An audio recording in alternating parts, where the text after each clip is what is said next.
आपको बताएं कि इम्पोर्टेड हुकूमत सिक्योरिटी समेत दीगर मामलात पर कॉम्प्रोमाइज़ कर रही है। यही कॉम्प्रोमाइज़ मुल्क के लिए ख़तरनाक है। फवाद चौधरी का रद्द-ए-अमल। बोल न्यूज़ से गुफ्तगू करते हुए कहा कि इमरान खान ने मुल्की सालमियत पर कभी समझौता नहीं किया। अली अमीन गन्नापुर ने कहा कि इमरान खान वाहिद लीडर हैं जिन्होंने कश्मीर का मसला UN में उठाया। ये कॉम्प्रोमाइज़ है और असल खतरा भी यही है। और जो इमरान खान भी कल ये बात कर रहे थे, असल प्रॉब्लम ये आ रही है कि ये जो हमारी सारी बुनियादी पॉलिसीज हैं उनके ऊपर कंप्रोमाइज जो है वो बड़ा वाज़ेह नज़र आ रहा है और इसके ऊपर हर पाकिस्तानी बड़ा फिक्रमंद है और हमें बड़ी फिक्र है कि ये जिस तरीके से जा रहे हैं ये तो बिल्कुल पाकिस्तान को एक इन्होंने बिल्कुल ही लूट सेल मचा दी है।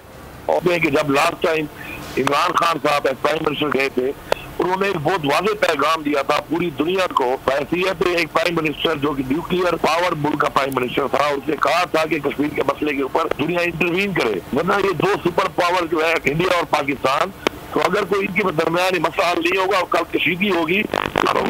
इतनी बातों के बाद इन्होंने हमेशा इस मुल्क के लिए कुछ नहीं किया। पाकिस्तान के स्टेट को कभी भी इन्होंने प्रायोरिटी नहीं रखा। इनकी प्रायोरिटी एक है, पैसा कमाओ, पैसा लूटो, मुल्क का बाहर लेके जाओ। अल्हम्दुलिल्लाह पूरी कौम को पता चल चुका है कि इनकी असलियत क्या है। मैं हूँ इमरान रियाज खान। अब आप मुझे देख पाएंगे सिर्फ बोल न्यूज़ पर। इमरान रियाज खान साहब जो हैं वो बोल फैमिली का हिस्सा बन गए हैं। बड़े अरसे बाद किसी चैनल ने हौसला किया है, तो मुझे ऐसा लगता था कि हमें बोलने की इजाजत नहीं मिलेगी, लेकिन बोल ने डिसाइड किया कि बोलने की इजाजत वो लेकर देंगे। मुझे बोल की एक चीज बहुत अच्छी लगी कि बोल ने कैटेगोरिकली कहा कि जो करना है करो, हमने अपना कोई बंदा नहीं निकालना। इमरान खान बोल के साथ जुम्मे से इतवार रात 10 बजे। सबसे ज्यादा व्यूज, सबसे ज्यादा रील्स और सबसे ज्यादा रेटिंग के साथ बोल अब भी नंबर 1 पोजीशन पर बरकरार। सब्सक्राइब करें और बेल दबाएं ताकि कोई खबर रह न जाए।